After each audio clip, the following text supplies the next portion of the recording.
কোন ব্যক্তি যদি হারাম সম্পদ উপার্জন করে হজ করে তাহলে শরীয়তে তার কি বিধান রয়েছে? আমাদের সমাজে এরকম অনেক মানুষ রয়েছে যারা উপার্জনের ক্ষেত্রে চিন্তা করে না যে আমি হালাল পন্থায় উপার্জন করছি নাকি হারাম পন্থায় উপার্জন করছি। আমাদের অবস্থাটা এমন যে আগে আমরা উপার্জন করে নেই, পকেট ভারী করে নেই, এরপর চিন্তা করা যাবে কি করা যায়। ইয়া আইয়ুহার রাসূলু কুলু মিনাত তাইয়্যিবাতি ওয়া'মালু সালিহা, হে রাসূলগণ হালাল রিজিক ভক্ষণ করেন এবং নেক আমল করেন। আল্লাহ তাআলা প্রথমে হালাল খাদ্য ভক্ষণের কথা বলেছেন, এরপর নেক আমলের কথা বলেছেন। নবীজি সাল্লাল্লাহু আলাইহি ওয়াসাল্লাম হাদিস শরীফের মধ্যে বলেন, ইন্নাল্লাহা তাইয়্যিব লা ইয়াকবালু ইল্লা তাইয়্যিবান, নিশ্চয়ই আল্লাহ তাআলা পবিত্র আর আল্লাহ তাআলা পবিত্র জিনিস ছাড়া কবুল করেন না।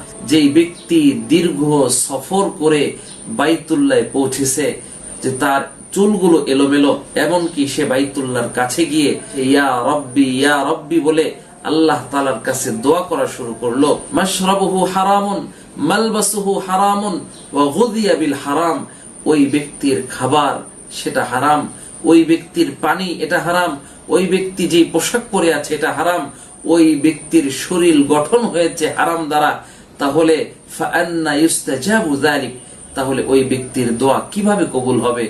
এর দ্বারা স্পষ্ট আমরা বুঝতে পারলাম হারাম ভক্ষণকারীর দোয়া, হারাম ভক্ষণকারীর ইবাদত এটা কবুল হবে না, গ্রহণযোগ্য হবে না। আসসালামু আলাইকুম ওয়া রাহমাতুল্লাহি ওয়া বারাকাতুহু।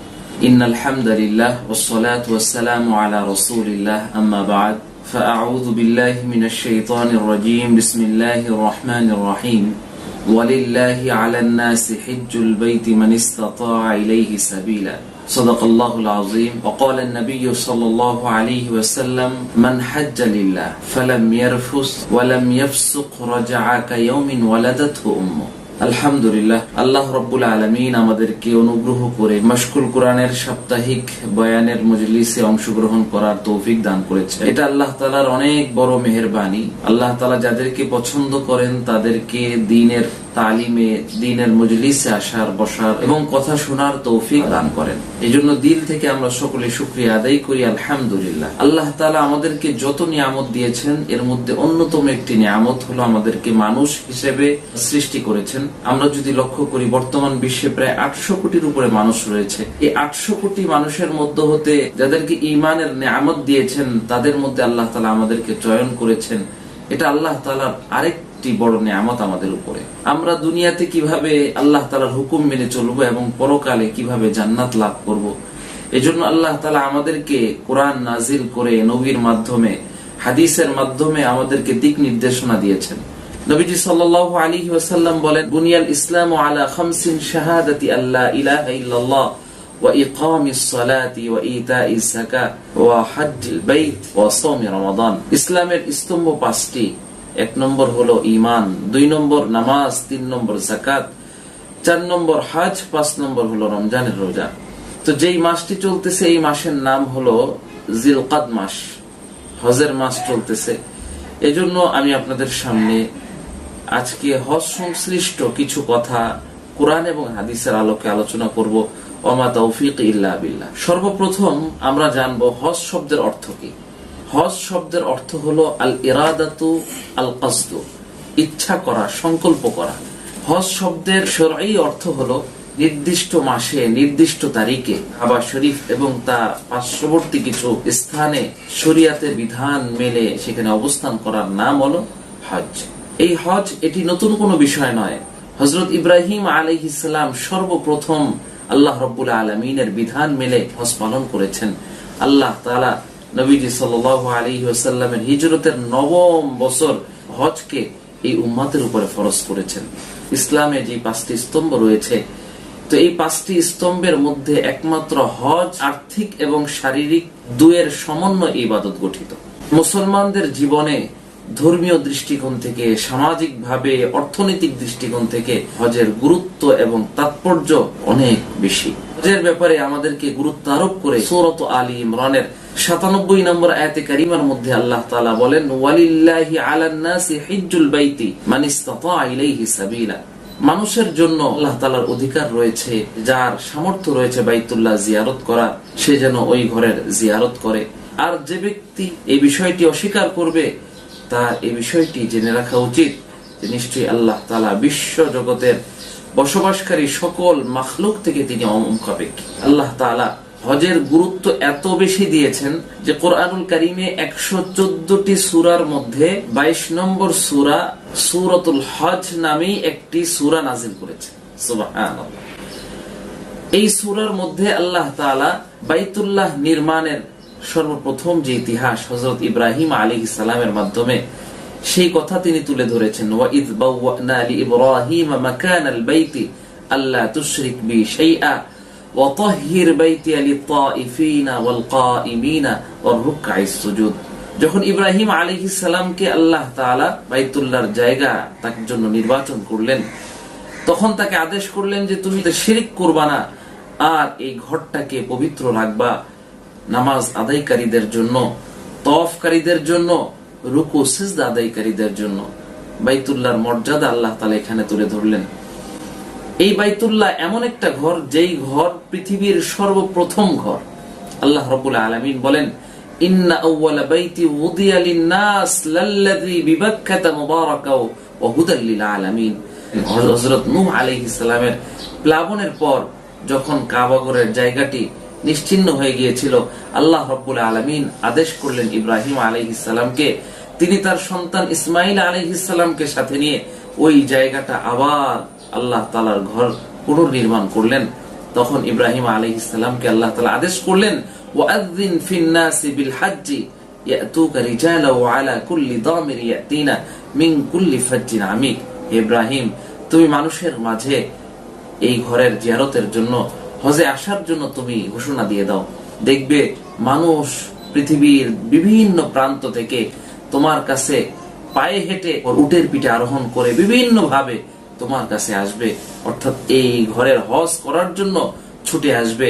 আমরা তার প্রমাণ পাই আজ সারা বিশ্ব থেকে আল্লাহ রাব্বুল আলামিনের সেই ঘর, যেই ঘর আল্লাহ তাআলা হযরত ইব্রাহিম আলাইহিস সালাম, হযরত ইসমাঈল আলাইহিস সালামের মাধ্যমে পুনর্নির্মাণ করেছিলেন, ওই ঘরের হজ করার জন্য পৃথিবীর বিভিন্ন প্রান্ত থেকে মুসলমান নারী পুরুষ সেখানে ছুটে যাচ্ছে। কতই না ভাগ্যবান তারা। আল্লাহ তাআলা আমাদেরকে তাদের অন্তর্ভুক্ত হওয়ার তৌফিক দান করেন। আল্লাহ রাব্বুল আলামিন কুরআনুল কারীমের অন্য আয়াতের মধ্যে সূরাতুল বাকারার 197 নম্বর আয়াতে কারীমায় ইরশাদ করছেন, আল হাজ্জু আশহুরুম মা'লুমাত। হজ কয়েকটি মাস, অর্থাৎ 3টি মাস হলো হজের, শাওয়াল, জিলকাদা এবং জিলহজের 10 তারিখ পর্যন্ত। হজের এই কয়েকটি মাস, তো এই মাসে যারা হজ করার ইচ্ছা করবে, ফামান ফারাদা ফীহিন্নাল হাজ্জা ফালা রাফাসা ওয়ালা ফুসুকা ওয়ালা জিদাল, তারা যেন এই হজ পালনের সময়ে কোনো প্রকার অশ্লীল কাজ, কোনো প্রকার গুনাহের কাজ, কোনো প্রকার ঝগড়া বিবাদ যেন তারা না করে।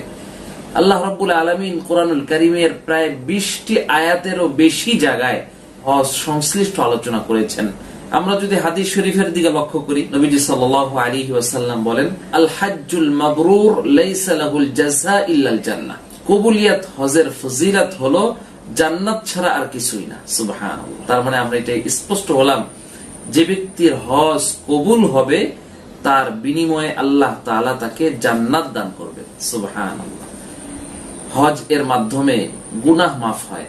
নবীজি সাল্লাল্লাহু আলাইহি ওয়াসাল্লাম বলেন, তাবিউ বাইনাল হজ্জ ওয়াল উমরা ফাইন্নাহুমা ইয়ানফিয়ানিল ফাকরা ওয়াজ যুনুব কামা ইয়ানফিল কিরু খাবাসাল হাদিদি ওয়াজ যাহাবি ওয়াল ফিদ্দা। তোমরা ধারাবাহিক হজ উমরা করতে থাকো, কারণ এর দ্বারা আল্লাহ তাআলা তোমাদের দারিদ্রতা, তোমাদের গুনাহকে এমন ভাবে ধুয়ে মুছে সাফ করে দেন যেমন ভাবে রেত লোহার জংকে এবং স্বর্ণ রূপার থেকে বিভিন্ন ময়লা কদার্যকে দূর করে দেয়। অনেক ভাই আমাদের সমাজে এমন আছে, দেখা যায় যে অনেক সম্পদের মালিক হয়েছে, হজ ফরজ হয়ে গিয়েছে, কিন্তু তারপরেও সে হজে যাচ্ছে না। বয়স হবে, দুনিয়ার বিভিন্ন ব্যস্ততা সারবে, জমি কিনবে, বাড়ি করবে, ছেলে মেয়ে বিবাহ দিবে, বিভিন্ন অপেক্ষায় সে থাকতে থাকতে একটা সময় দেখা যায় তার হজ না করেই দুনিয়ার থেকে বিদায় নিতে হয়। অথচ নবীজি সাল্লাল্লাহু আলাইহি ওয়াসাল্লাম বলেন, মান আরাদাল হাজ্জা ফালিয়াতাআজ্জাল। যে ব্যক্তি হজ করার ইচ্ছা করেছে, অর্থাৎ যার উপরে হজ ফরজ হয়েছে, সে যেন দ্রুত সেটা সম্পন্ন করে, কারণ হতে পারে তার বাহন হারিয়ে যাবে, সম্পদ নষ্ট হয়ে যাওয়ার সম্ভাবনা রয়েছে, তার বিভিন্ন বাধ্যবাধকতার সামনে চলে আসতে পারে। এই জন্য হজ ফরজ হওয়ার সাথে সাথেই নবীজি সাল্লাল্লাহু আলাইহি ওয়াসাল্লাম সেটা পালন করার জন্য উৎসাহিত করেছেন, আদেশ করেছেন। এক সাহাবী তিনি নবীজি সাল্লাল্লাহু আলাইহি ওয়াসাল্লামের কাছে গিয়ে বলতেছেন, ইয়া রাসূলুল্লাহ, ইন্না আবি শাইখুন কাবীর লা ইস্তাতিউল হাজ্জা ওয়ালাল উমরা, যে আমার পিতা তিনি বৃদ্ধ হয়েছেন, তিনি এতটাই বৃদ্ধ যে তিনি হজ করার, উমরা করার, এমনকি সাওয়ারির উপর আরোহণ করার শক্তি তার নেই। এই অবস্থায় কি করণীয়? নবীজি সাল্লাল্লাহু আলাইহি ওয়াসাল্লাম বললেন, তুমি তার পক্ষ থেকে এগুলো আদায় করে দাও।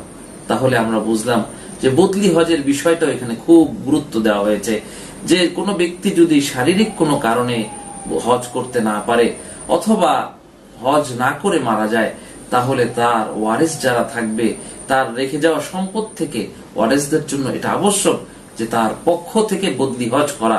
কোনো ব্যক্তির উপর হজ ফরজ হলো, কিন্তু সে হজ যদি না করে, তাহলে নবীজি সাল্লাল্লাহু আলাইহি ওয়াসাল্লাম তার ব্যাপারে কঠিন হুঁশিয়ারি সংকেত দিয়েছেন।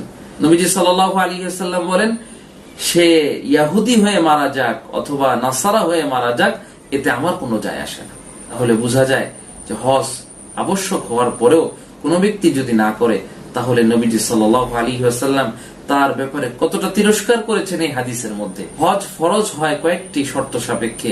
1 নম্বর, সুস্থ বিবেক সম্পন্ন হওয়া, অর্থাৎ মস্তিষ্ক ঠিক থাকা। 2 নম্বর, প্রাপ্তবয়স্ক হওয়া। 3 নম্বর, স্বাধীন হওয়া। 4 নম্বর, তার অঙ্গ প্রত্যঙ্গ অর্থাৎ চোখ, হাত, পা ইত্যাদি শারীরিক সুস্থতা থাকা। 5 নম্বর, হজে যাওয়া আসার এবং মক্কায় অবস্থানের যাবতীয় খরচের অধিকারী হওয়া, অর্থাৎ সামর্থ্যবান হওয়া। 6 নম্বর, হজে যাওয়া অবস্থায় নিজের পরিবার পরিজনের জন্য প্রয়োজনীয় সামগ্রী রেখে যাওয়া। এবং 7 নম্বর হলো মহিলাদের জন্য মাহরামের ব্যবস্থা থাকা, অর্থাৎ হজের সফরের শুরু থেকে নিয়ে ফিরা পর্যন্ত মহিলাদের সাথে মাহরাম উপস্থিত থাকা। তো এই শর্তগুলো যদি পাওয়া যায়, তাহলে একজন ব্যক্তির উপরে হজ ফরজ হবে। হারাম সম্পদ দ্বারা হজ করার কি বিধান? কোনো ব্যক্তি যদি হারাম সম্পদ উপার্জন করে এরপর যদি হজ করে, তাহলে শরীয়তে তার কি বিধান রয়েছে এ সম্পর্কে জানা প্রয়োজন। কারণ আমাদের সমাজে এরকম অনেক মানুষ রয়েছে যারা উপার্জনের ক্ষেত্রে চিন্তা করে না যে আমি হালাল পন্থায় উপার্জন করছি নাকি হারাম পন্থায় উপার্জন করছি। আমাদের অবস্থাটা এমন যে আগে আমরা উপার্জন করে নেই, পকেট ভারী করে নেই, এরপর চিন্তা করা যাবে কি করা যায়, তওবা করে ইস্তেগফার করে মাফ চেয়ে নিলাম, এইরকম একটা চিন্তা ভাবনা। নবীজি সাল্লাল্লাহু আলাইহি ওয়াসাল্লাম হাদিস শরীফের মধ্যে বলেন, ইন্নাল্লাহা তাইয়্যিব লা ইয়াকবালু ইল্লা তাইয়্যিবান, নিশ্চয়ই আল্লাহ তাআলা পবিত্র, আর আল্লাহ তাআলা পবিত্র জিনিস ছাড়া কবুল করেন না। সুবহানাল্লাহ। আল্লাহ রাব্বুল আলামিনের পক্ষ থেকে বর্ণিত আয়াতে কারিমা নবীজি সাল্লাল্লাহু আলাইহি ওয়াসাল্লাম উল্লেখ করেন, ইয়া আইয়ুহার রাসূলু কুলু মিনাত তাইয়্যিবাতি ওয়া'মালু সালিহা, হে রাসূলগণ হালাল রিজিক ভক্ষণ করেন এবং নেক আমল করেন। আমরা যদি এই আয়াতে কারিমার দিকে লক্ষ্য করি, তাহলে দেখতে পাই যে আল্লাহ তাআলা প্রথমে হালাল খাদ্য ভক্ষণের কথা বলেছেন, হালাল খাবার গ্রহণের কথা বলেছেন, এরপর নেক আমলের কথা বলেছেন। আর আমাদের হয় বিষয়টা উল্টা, আমরা হারাম ভক্ষণ করে এরপর নেক আমলের দিকে যাই, চিন্তা ভাবনা করি। নবীজি সাল্লাল্লাহু আলাইহি ওয়াসাল্লাম এই আয়াতগুলো বর্ণনা করার পর এরপর তিনি এক ব্যক্তির কথা আলোচনা করছেন, যেই ব্যক্তি দীর্ঘ সফর করে বাইতুল্লাহে পৌঁছেছে, যে তার চুলগুলো এলোমেলো, এমনকি সে বাইতুল্লাহর কাছে গিয়ে ইয়া রব্বি বলে আল্লাহ তাআলার কাছে দোয়া করা শুরু করলো। আল্লাহর নবী মুহাম্মদুর রাসূলুল্লাহ সাল্লাল্লাহু আলাইহি ওয়াসাল্লাম বলছেন যে কিভাবে তার এই দোয়া কবুল হবে। মাশরাবুহু হারামুন মালবাসুহু হারামুন ওয়া গুযিয়া বিল হারাম, ওই ব্যক্তির খাবার সেটা হারাম, ওই ব্যক্তির পানি এটা হারাম, ওই ব্যক্তি যে পোশাক পরে আছে এটা হারাম, ওই ব্যক্তির শরীর গঠন হয়েছে হারাম দ্বারা, তাহলে ফাআন্না ইউস্তাজাবু যালিক, তাহলে ওই ব্যক্তির দোয়া কিভাবে কবুল হবে? এর দ্বারা স্পষ্ট আমরা বুঝতে পারলাম হারাম ভক্ষণকারীর দোয়া, হারাম ভক্ষণকারীর ইবাদত এটা কবুল হবে না, গ্রহণযোগ্য হবে না। এর জন্য আমাদেরকে সতর্ক থাকতে হবে। কারণ হাদিসের শুরুতে নবীজি সাল্লাল্লাহু আলাইহি ওয়াসাল্লাম বলেছেন, ইন্নাল্লাহা তাইয়্যিব লা ইয়াকবালু ইল্লা তাইয়্যিবান। আল্লাহ তাআলা পবিত্র, আল্লাহ তাআলা পবিত্র ছাড়া কোনো কিছু গ্রহণ করেন না। এখন একটা বিষয় হলো, কোন ব্যক্তি সারা জীবন হারাম উপার্জন করেছে, এখন সে হজ ওমরা ইত্যাদি পালন করার জন্য যাচ্ছে। এখানে একটি সূক্ষ্ম বিষয় রয়েছে, সেটা হলো যে আদায় করা একটা জিনিস আর কবুল হওয়া এক জিনিস। তার উপর যে ফরজ জিম্মাদারি ছিল, ওই জিম্মাদারি সেটা আদায় হবে ঠিক, কিন্তু কবুল কোশ্চিন কালেও হবে না, যেগুলো এই হাদিসের মাধ্যমে বোঝা যায়। এই ঋণ অবস্থায় হজ করা সংশ্লিষ্ট একটি সূক্ষ্ম বিষয় রয়েছে, সেটি হলো ঋণ যদি এমন হয় যে ধারাবাহিক তার সম্পদ থেকে এটা আদায় করা হচ্ছে, অথবা এখনো আদায়ের মেয়াদ শেষ হয়নি, তাহলে এই অবস্থায় সে হজ ওমরা ইত্যাদি পালন করাতে দোষণীয় না। কিন্তু যদি এমন হয় সে ঋণকে ঋণ না মনে করে, কিন্তু যদি এমন হয় যে তার ঋণ পরিশোধের মেয়াদ শেষ হয়ে গিয়েছে, অথবা তার পরিশোধ করার ইচ্ছাই নেই, তাহলে এই অবস্থায় ঋণ রেখে তার জন্য হজ করা এটা কোনোভাবেই জায়েজ হবে না। অবস্থা আমাদের সমাজে এখন একটি সমস্যা দেখা দিয়েছে যে সম্পদশালী অনেক মা ও বোনেরা, মহিলারা, তারা কোনো প্রকার মাহরাম ছাড়াই বা মুআল্লিমের মাধ্যমে যে কোনো একজনকে মাহরাম বানিয়ে তারা হজ বা উমরা পালনের জন্য চলে যাচ্ছে। এটি অত্যন্ত গুনাহের কাজ। ইবাদত কোনো আবেগের নাম নয়। ইবাদত আমাকে করতে হবে আল্লাহ রাব্বুল আলামিন যেভাবে নির্দেশনা দিয়েছেন, নবীজি সাল্লাল্লাহু আলাইহি ওয়াসাল্লাম যে পদ্ধতি বলে দিয়েছেন, আমাকে ইবাদত ঠিক ওইভাবেই করতে হবে। এখানে আবেগকে প্রাধান্য দিলে হবে না, এখানে আমার মন মতন ইবাদত করলে হবে না। আচ্ছা, আসরের নামাজ 4 রাকাত, আমি যদি চিন্তা করি যে না আমি 5 রাকাত পড়বো, 6 রাকাত পড়বো, 10 রাকাত পড়বো, তো স্বাভাবিকভাবে তো দেখা যায় যে জিনিসটা খুব ভালো, 4-এর জায়গায় আমি 10 পড়ছি, 10 রাকাত পড়ছি, কিন্তু এটা আমার পড়ার দ্বারা সওয়াব হবে না গুনাহ হবে, নিঃসন্দেহে গুনাহ হবে। ঠিক এই বিষয়টা এমন, মুসাফির হয়, এই পরিমাণ দূরত্বে একজন মহিলা যদি সফর করে, তার জন্য মাহরাম থাকা আবশ্যক করে দিয়েছেন। সেই ক্ষেত্রে হজের সফর তো অনেক দূরের বিষয়, এই জন্য হজের সফরে অবশ্যই মাহরামের প্রয়োজন। মা বোনদের হজ ফরজ হওয়ার জন্য মাহরামের অর্থের যোগান এটা থাকতে হবে। অর্থাৎ শুধু কোনো মহিলার বর্তমান সময় 5 বা 6 লক্ষ টাকার মালিক হয়ে গেল, অতিরিক্ত তার রয়েছে, তাহলেই তার উপরে হজ ফরজ হবে না।